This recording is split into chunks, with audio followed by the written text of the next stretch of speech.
Betrayal. The word itself is heavy, carrying the scent of smoke and shattered glass. Yet it never arrives with a warning. It doesn't stride into your life wearing a villain's cloak or carrying a dagger in plain sight.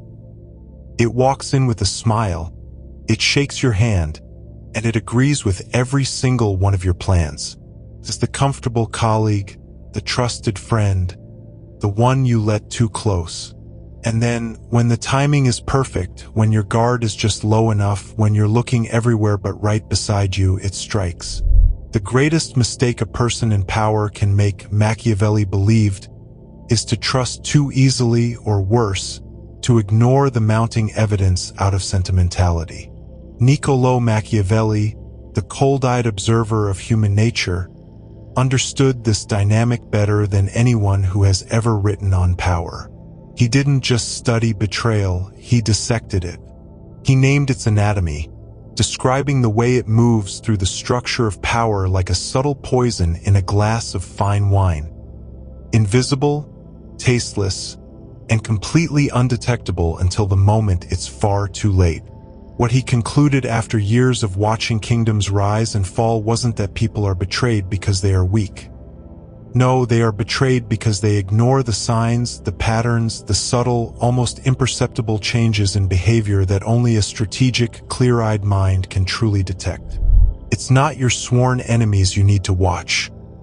It's the people you let into your inner circle, the ones who know where you sleep, where your guard is lowest, and where your attention is divided. The lessons he laid out in The Prince and Discourses on Livy are not abstract theory or recycled pop psychology. They are a chillingly precise guide to how real betrayal unfolds in politics, alliances, friendships, and even within families. And the first, most insidious warning sign is what he termed shadow obedience. Imagine a ruler, perhaps a CEO, a team leader, or even just the head of a household. After a major decision, a demotion, a conflict, or a conquest, a subordinate bows. They are compliant. They nod along. They never argue, never challenge, never push back. Machiavelli describes how people in these subordinate positions often feign loyalty, obeying not because they respect your authority or agree with your vision, but because they simply haven't yet rebuilt their own personal power. Until that power is rebuilt, they will bow. This is the silent colleague who always agrees in meetings but never speaks first. It's the friend who stops critiquing your decisions, or the partner who suddenly offers no opinion whatsoever. Machiavelli gives a chilling warning. When someone who once challenged you honestly now only echoes what you think, they may not be more loyal. They may simply be more strategic, laying low, waiting for the perfect moment. The silence, he says, does not mean loyalty, and compliance certainly does not mean agreement. This is not a sign of peace in your court. It is a sign of posture, of people holding a position until the time to strike is both opportune and safe. The man who is most cunning will obey you just long enough to replace you. If you find yourself surrounded by this kind of suffocating agreement, a loyalty that feels just a little too perfect, Machiavelli's counsel is simple and ruthless. You must test them. In The Prince, he advised rulers to introduce disruption, to provoke discomfort, to announce a sudden shift in direction, and then to watch the reaction. If a person is genuinely aligned with your cause, they will either adapt and step up, or they will question you out of real, principled concern. But if they are merely mirroring you, caught in the performance of loyalty, they will flinch. They will panic. They will hesitate, not because they care about the shift, but because the script they have been following no longer works. This is how you flush out the shadow obedience. You introduce pressure that demands true alignment, not just fake agreement, forcing them to show real skin in the game. When the criticism disappears, Machiavelli warns, it usually means that the loyalty did too, and now they are simply playing for time, waiting for leverage. The second sign is far louder, but somehow even more deceptive: overcommunication without clarity. Machiavelli emphasized that true allies speak plainly, even when the truth is risky or uncomfortable. But traitors? They speak often, frequently, and say nothing at all. In the discourses, he explains how conspirators gain a ruler's trust not through silent, brooding resentment, but through excessive praise, long-winded alignment, and constant, almost suffocating checking in.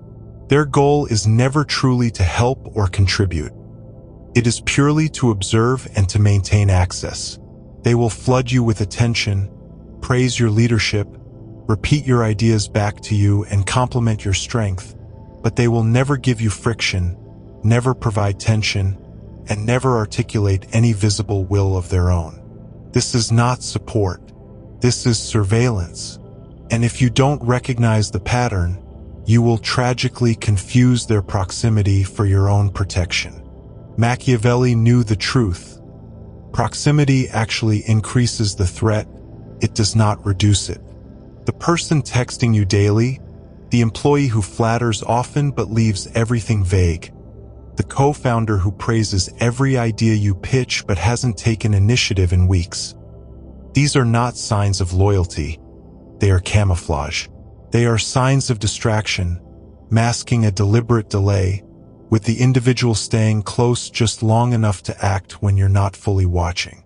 The ancient truth he observed was this: men are less careful how they offend one who makes himself loved than one who makes himself feared. The love-based bond of obligation is weak, and due to the basic self-interest of mankind, it is broken the moment it conflicts with a person's own advantage.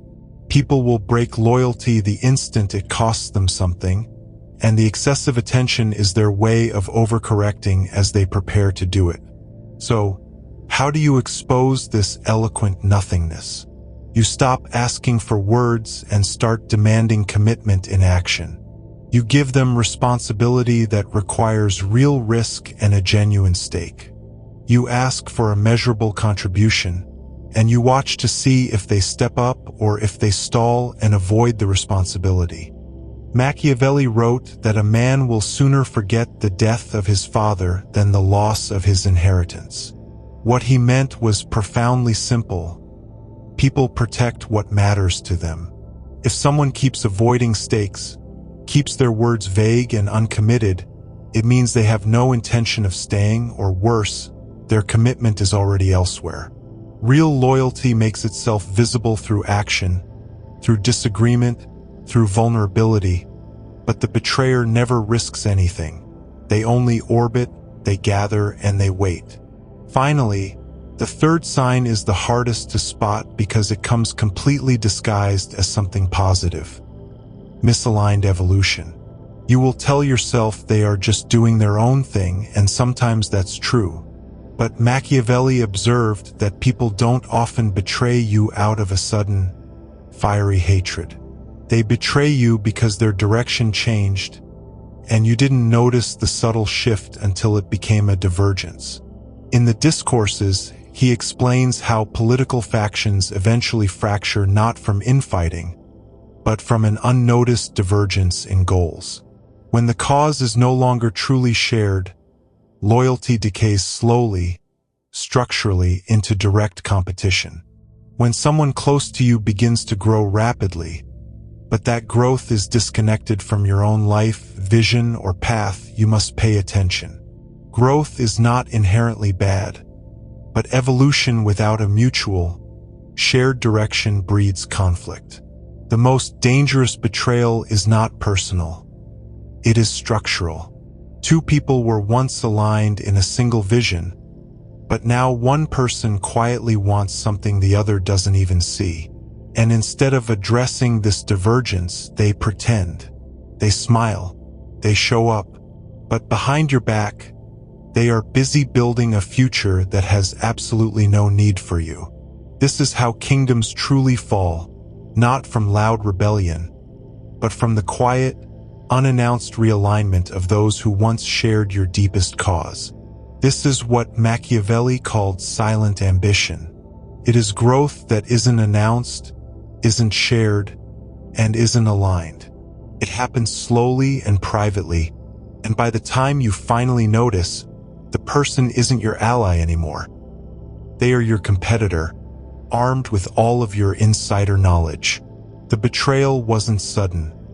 The signs were always there, but no one was ruthless enough to look. To detect this misaligned evolution before the final strike, you must learn to listen for the divergence in language. People who are about to outgrow you begin to use different words. Their tone shifts. They reference ideas and networks that don't include you. They start talking less about our vision and far more about my goals. They begin to speak like outsiders in a room they once helped you build. It is incredibly subtle, but Machiavelli would urge you to notice it, because by the time they are forced to say it directly, the decision to leave or betray has already been made. The test, then, is to bring the vision back to the center. Here's where I'm going. Are you still with me? And you wait not for their answer, but for their energy. Does it align instantly, or does it hesitate? That hesitation is a fracture, and every fracture you choose to ignore becomes the final, irreparable break. But here is the bitter, inevitable truth. Even when you detect these signs, most people do nothing. Why? Because betrayal feels deeply personal, and when something feels personal, we hesitate. We hope. We cling to the memory of better, shared times. We wait for the confirmation, for the obvious backstabbing, for the moment they finally cross the line. But Machiavelli was never emotional. He was surgical. He would say, if you wait until the betrayal is visible to act, you've already lost. He believed that halfway loyalty is the greatest liability. There is no maybe in allegiance. If someone around you is hesitating, posturing, or drifting, and you allow that to continue, you are giving betrayal the exact space it needs to take root. Therefore, you must act. Not in anger, not in panic, but in silence, distance, and ruthless observation. You don't accuse. You don't explain. You don't try to change them or appeal to their sentiment. You simply restructure the room so that they no longer hold the position that gives them the power to strike. This is the Machiavellian way. Not an act of cruelty, but a moment of chilling clarity. The most powerful move is not striking the traitor after they betray. It is recognizing the betrayal before they even know you've seen it and making absolutely sure the knife never leaves their pocket. You don't punish betrayal after the fact. You prevent it from ever becoming possible. On the chessboard of power, the ruler who stays in control is separated from the one who is overthrown not by strength, but by anticipation. The real lesson is that time does not equal trust, and shared history does not equal allegiance. The people most likely to betray you are the ones who have been watching the longest, who know your patterns, your pressure points, and your fatal flaws. But let's consider a fourth, bonus sign that few people ever catch: loyalty without roots. You know this type. The man or woman who switches sides with an easy, fluid grace, praising you today but having loudly trashed someone else yesterday. They rush into your camp after being burned by another leader or group, framing their sudden presence as a desperate need for a second chance. Machiavelli would tell you to beware the soldier who abandoned his last commander, not because he was necessarily wronged, but because he has become comfortable with the very act of shifting alliances. He may be loyal now, but only because you are currently winning. The moment your grip slips, he is gone. In The Prince, Machiavelli used the brutal example of the mercenaries of Renaissance Italy, soldiers who fought for money, not for a cause. Because they fought for the payout, the minute danger outweighed the profit, they simply vanished. Your modern mercenaries don't wear armor. They wear smiles. They speak your language. They play your game only until your value drops, and then they switch. To detect this kind of betrayal, You must simply observe their history. Machiavelli taught that the best predictor of future behavior is not their current intent, but their precedent. Ask yourself, how did this person arrive at your side? Were they driven by genuinely shared values, or were they motivated by the sheer rejection from someone else? Did they build with you from the ground up, or did they only arrive after you had already won? The person who only joins once you are strong will inevitably be the first to flee the moment you show weakness. Loyalty, in the Machiavellian view, is not about closeness. It is about cost. If someone has never had to pay anything, a personal sacrifice, a risk, an inconvenience, for standing by you, they have never truly proven anything at all. He who is not willing to suffer for your gain will never suffer to defend your loss. So you must test it privately and intelligently. Create small costs, small inconveniences, small situations where loyalty doesn't come easy or free. Watch who still stands right beside you. That is your real circle. But here is the most dangerous misconception of all, the one that gets powerful people destroyed repeatedly: the belief that good intentions prevent betrayal. Machiavelli was unflinching in his opposition to this idea. He saw rulers, generals, and citizens fall because they believed that loyalty was based on shared morality, kindness, or decency. But he wrote that men are ungrateful, fickle liars, and deceivers, not because they are inherently evil, but because their loyalty will always bend to their own self-interest. And when that interest changes, their allegiance changes with it. Here is the brutal, final truth of it. Someone can be kind to you, they can laugh with you, they can cry with you, and they can still betray you, not out of hatred, but out of a cold, calculated preference for their own survival or gain. You are not safe because they like you. You are safe only if they see no practical benefit in crossing you. That is why Machiavelli emphasized building structure over sentiment. He didn't trust people, he trusted systems, checks, balances, and pressure points. Every powerful person, he believed, should be surrounded by those who depend on them, not emotionally, but structurally. Not with love, but with leverage.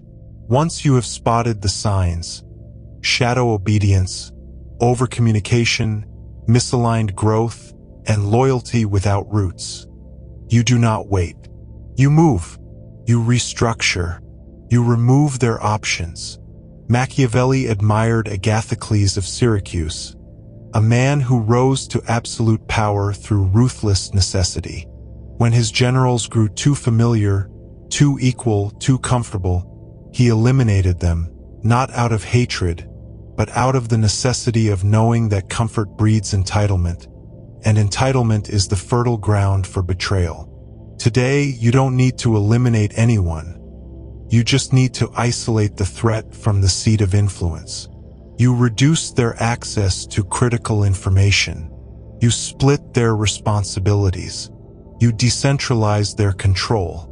You do not allow them to grow unchecked, and you never let them operate in the shadows. You expose them not to shame them, but to strip away their power to ever strike. The final principle is this: you must build your power so that betrayal becomes irrelevant. Not because it won't happen, but because even if they try, it won't work. Let them plot. Let them smile behind your back. But if your structure is clean, if your inner circle is tested, and your vision is unshakable, their betrayal will be like a blade striking iron. It won't cut. It will simply snap. The most dangerous betrayal is not the one you see coming. It's the one you excuse.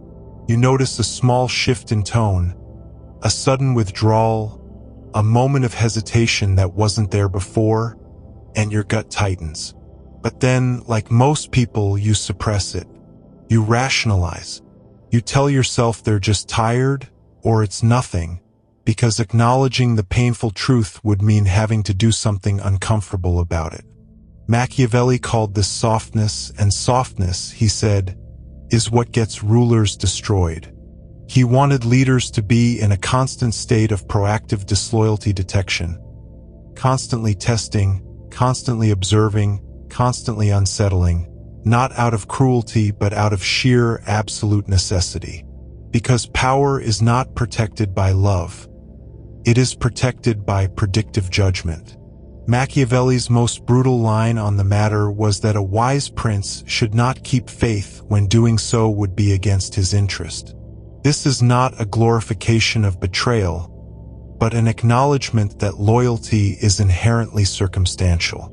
Even the most trusted friend, advisor, or partner will eventually turn if the incentive shifts far enough. Your mistake is believing that loyalty is fixed. It is not. It moves with the winds of advantage. That is why he repeatedly warns, don't depend on affection, depend on position. The person loyal to you because they have no better option is a ticking clock. The moment they find one, they leave. But the person who is loyal because you have created a structure where betrayal costs them far more than it could ever possibly gain, that is the person you can actually count on. Machiavelli's solution is twofold.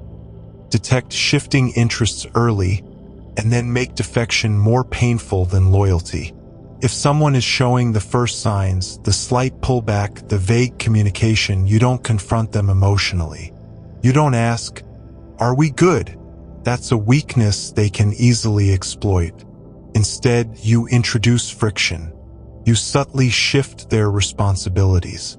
You tighten control over critical information. You limit their access to decisions. You change their incentives. You create a world where, if they remain loyal, they earn more, but if they defect, they immediately lose everything. You are not punishing them. You are simply designing a system that makes betrayal completely illogical. This is architectural control. Machiavelli's idea of power was never about intimidation. It was about the subtle, masterful design of human behavior through structure. If you run a business, never give one partner all the control. Always build in redundancy. If someone's emotional behavior begins to shift, test their dependency. Pull one resource. Delay one privilege. Restructure one of their roles. Then, observe their reaction. Do they push back constructively, or do they withdraw further? Do they seek clarity, or do they become defensive? That response will tell you everything you need to know. Before it happens, betrayal almost always looks like this. Communication becomes vague, praise becomes excessive, and initiative stalls. Independence rises quietly, and transparency completely vanishes.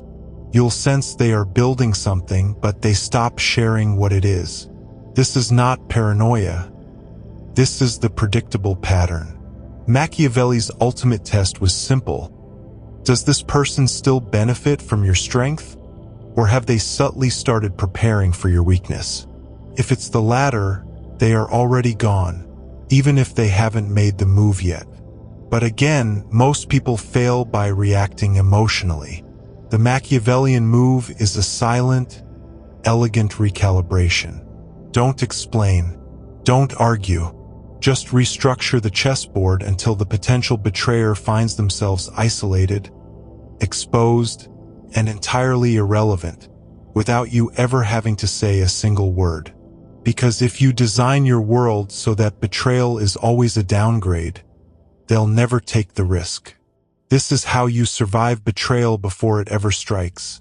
Not by hoping people stay loyal, but by making loyalty the smartest, most profitable move they can possibly make. And if they still leave, if they still cross you, let them go. Because if you have followed this correctly, by the time they betray, they will have nothing left to gain. Once you've identified a potential traitor, once the signals are clear and your instinct is absolute, the worst thing you can possibly do is react impulsively. Betrayal demands a chilling calm. It demands precision. If you respond too quickly, you lose the crucial advantage. If you respond emotionally, you lose the upper hand. Machiavelli was a master of timing, believing that a threat is at its most vulnerable when it doesn't even know it has been discovered. That's the moment when the betrayer is still acting, still revealing themselves, still under the dangerous delusion that they are invisible. In The Prince, he describes how Cesare Borgia dealt with betrayal not by immediate confrontation, but by allowing it to fully, undeniably unfold, so that the eventual punishment could be both final and public. The lesson is this: observe for far longer than you act.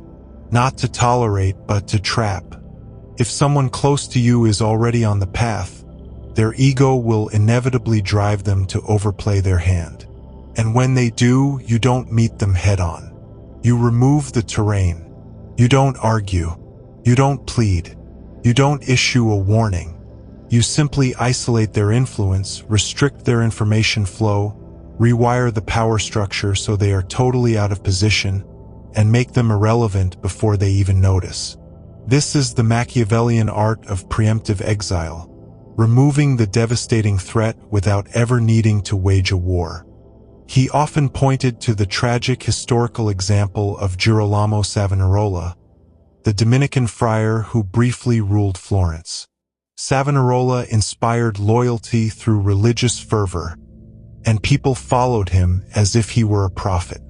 But once he began to lose favor with the Pope, he foolishly believed that the people would remain loyal because of the deep love they held for him. He was profoundly wrong. As Machiavelli wrote, "He who builds his power on the people must know how to change when the people change." Savonarola didn't change. He clung to their affection, believing sentiment would save him.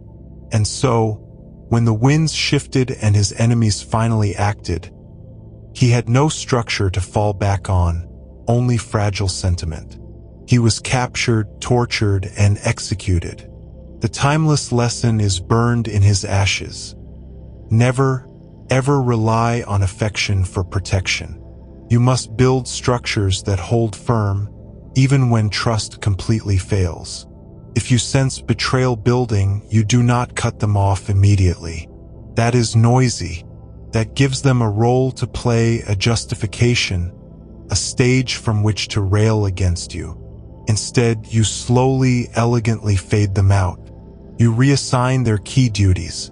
You stop the flow of critical information to them. You introduce new, trusted players right beside them. You redirect your alliances with subtle grace, making their presence first optional and then quietly invisible. They will notice, of course, but the intelligent betrayer doesn't panic and react until their position is actually collapsing. And by the time they are forced to confront you, you will already be standing in a world where they hold absolutely no leverage whatsoever. This is what Machiavelli called the preemptive purge. It is not a violent removal. It is a structural collapse of their entire sphere of influence. You don't attack them. You simply erase the room they once mattered in. When an actual betrayal happens, Machiavelli advised rulers to make examples, but only when it was absolutely necessary and with total finality. If someone betrays you publicly, if the move is visible, the damage is real, and the potential message to others is dangerous, your response must be surgical and absolutely permanent. Not out of revenge, but out of demonstration. You don't scream or threaten. You remove them so cleanly, so undeniably, that no one else in your sphere of influence would even dream of playing the same game. Power does not protect itself. It must signal danger. Quiet power is not always silent. Sometimes, it must echo across the room. What does this look like in the modern world? Let's say someone leaks your business ideas, steals your clients, or subtly poisons your network behind your back. You could retaliate emotionally. Or the Machiavellian way, you cut their access, expose their weakness quietly and factually, and use their name as a simple, unemotional case study in why loyalty is everything. Not to shame them, but to fortify your own position. You don't need to destroy people to win. You just need to make betrayal look like the single dumbest move they could have ever made. And finally, once a traitor is neutralized, you must erase the past. Not from your mind, but from your environment. Machiavelli wrote, "In taking a state, the conqueror must do all injuries at once." This means once you act against betrayal, you don't hold on to fragments. Don't keep the betrayer's name on your lips. Don't revisit the wound. Don't leave the bridge half-burned. You must end the chapter entirely, because the lingering presence of a known traitor, even just in memory, subtly invites mimicry. But the total, clean disappearance of a betrayer, that signals something far more powerful. It signals that loyalty is required, but betrayal is utterly forgotten.